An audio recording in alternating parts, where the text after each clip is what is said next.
आज fourth semester का मैं आखिरी पेपर देने जा रहा था। फिर इसके बाद 2 महीने की वैकेशंस मिलेंगी, वो सोच के ही मजा आ रहा था। अभी तक 2 साल की इंजीनियरिंग में एग्जाम की पहली रात ही पढ़ के पास हुआ था और अब ये लास्ट पेपर की एक्साइटमेंट में ज़्यादा कुछ पढ़ा भी नहीं था। कंप्यूटर साइंस भी मैंने जोश जोश में उठा ली थी। मुझे क्या पता था कि मेरे लिए ये इतनी कंफ्यूजिंग होगी। ऑटोमेटा का पेपर था जो ऐसे भी मेरी समझ के बाहर। भगवान भरोसे निकला घर से कि वही कोई कर दे चमत्कार। कॉलेज पहुंचा, दोस्तों के साथ डिस्कशन चालू हो गई। पढ़ाई के बारे में नहीं, एग्ज़ाम के बाद पार्टी करने कहाँ जाना है उसकी प्लानिंग चलने लगी। सीटिंग प्लान देखा, 3rd रो की 4th सीट पर मुझे बैठना था। मेरे आगे वाली सीट पे अपनी बैच का टॉपर तो होगा, पर वो भी मेरे किसी काम आना नहीं था। एक MCQ का आंसर तो बताता नहीं, तो उससे 1 मार्क्स की उम्मीद कर भी नहीं सकता। मेरे आसपास वाली सीट पे भी कोई होगा नहीं, तो पता नहीं मैं एग्ज़ाम सीट पे क्या ही लिखूंगा। पेपर शुरू होने को आया, मैं पहुंच गया क्लास में। 20 मिनट मेरे ऐसे ही गुजर गए, बस क्वेश्चन पेपर को घूरते घूरते। जितना समझ आ रहा था लिख रहा था। पेपर शुरू ही हुआ है, लेकिन रिजल्ट मुझे पहले ही दिख रहा था। मेरे बगल वाली सीट पे किसी दूसरे कोर्स की एक लड़की बैठी हुई थी और अपने एक एक क्वेश्चन के आंसर पे वो 2-2 पेज भरे जा रही थी। 1 घंटा निकल गया और मैंने अब तक 2 ही क्वेश्चन के आंसर लिखे थे। आधे से ज़्यादा टाइम तो बस गुजर रहा था इधर उधर ही देखते देखते। पछता भी रहा था कि यार थोड़ा सा ही पढ़ लेता, बस पास होने जितना चाहिए था और कुछ नहीं चाहिए था। मेरे चेहरे पे परेशानी थी, वो पता चल रही होगी देख के। मेरे साइड में जो लड़की बैठी हुई थी उसने पूछा, क्या हुआ, आप तब से कुछ लिख ही नहीं रहे हो? उसके चश्मे के अंदर से उसकी आंखें मुस्कुरा रही थी। मुझे भी यही लगा कि शायद वो मेरा मजाक उड़ा रही थी। मैंने मुस्कुराते हुए एक धीमी सी आवाज़ में कहा, समझ ही नहीं आ रहा कि क्या लिखूं। वो थोड़ा पास आई और फ्रेंडली टोन में उसने कहा, मैं हेल्प कर सकती हूँ। मैं खुश। मैंने पूछा, इस सब्जेक्ट का आपको आइडिया है तो बस पास लायक बता दो।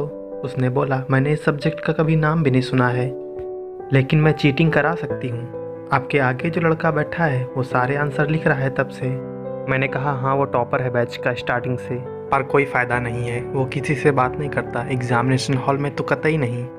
उसने बोला, मुझे उससे कुछ पूछना भी नहीं है, वो ऐसे पेपर लिख रहा है कि मुझे पूरी सीट नज़र आ रही है उसकी। तो 1.5 घंटे का टाइम बचा है, उसमें पास लायक तो हो ही जाएगा। मैंने कहा, लेकिन मुझे बताते बताते आपका पेपर नहीं छूट जाएगा। उसने कहा, अरे मेरा कुछ नहीं है, बस 2 ही क्वेश्चन बाकी हैं और इन्हें कंप्लीट करने के लिए बस आधे घंटे काफ़ी हैं। आपका भी जितना हो सकता है लिख लो, इस कॉलेज का तो पता है ना बैक सिस्टम कितना बेकार है यार।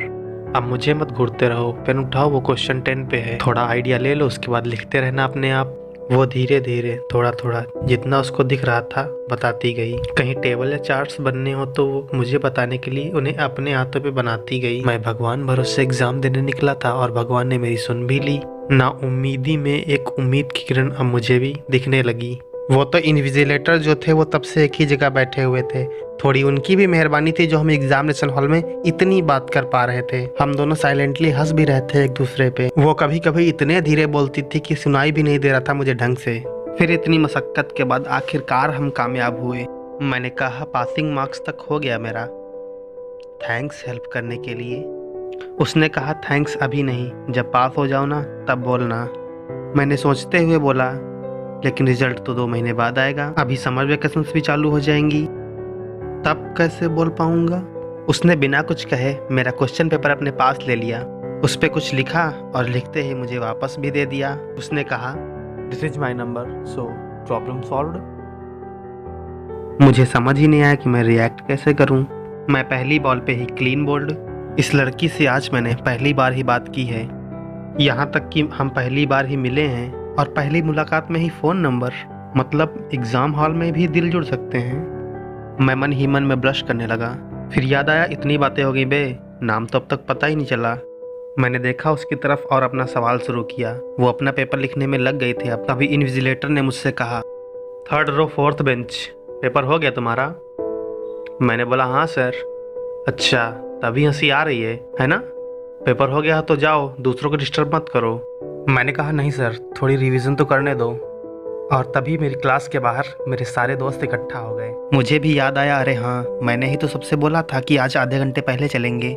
बाहर से वो लोग भी इशारा कर रहे थे आने को, मैं भी क्या करूँ, तैयार ही हो गया जाने को। सीट सबमिट की और निकल गया क्लास के बाहर। और जाते ही सबसे बोला, पहले कैंटीन चलते हैं, बहुत भूख लगी है यार। फिर कैंटीन में सारे दोस्त मिलके खाने लगे। खाते खाते मूवी जाएं या कहीं और, उसका भी प्लान बनाने लगे। आधे घंटे बाद हम निकलने की तैयारी में थे ही पेपर भी खत्म और क्लास से सारे बच्चे भी बाहर आने लगे। तभी बीच में एक दोस्त ने बोला, अबे पेपर तो डिस्कस कर ले यार, देख तो ले इस लास्ट एग्जाम में फेल होंगे या पास। सबने क्वेश्चन पेपर निकाला और आंसर पे लड़ने लगे। मैंने भी जेब में हाथ डाला पर मुझे मेरी जेब खाली मिली। अरे मेरा क्वेश्चन पेपर कहाँ चला गया? उस पे तो उस लड़की का नंबर भी लिखा था। कहीं क्लास से निकलने की जल्दी में पेपर वहीं तो नहीं छूट गया? और उसके नंबर के बिना मैं उसको ढूंढूंगा भी कहाँ? पेपर भी ख़त्म हो गया है, क्लास से सब निकल भी गए और अब 2 महीने की समर वेकेशंस। मेरे तो एल लग गए। मैंने परेशानी में अपने दोस्तों को बोला, तुम लोग यहीं रुको, मैं अभी आता हूँ। और जल्दी से उसी क्लासरूम में क्वेश्चन पेपर ढूंढने गया। यार मैं कितना लापरवाह इंसान हूँ। पहली बार तो किसी लड़की का नंबर मिला था, वो भी सामने से। एक पेपर तक भी नहीं संभाल पाया मैं। आज ही होना था क्या ऐसे? उसका नाम भी नहीं पता मुझे, वो कौन से कोर्स की थी वो भी नहीं जानता।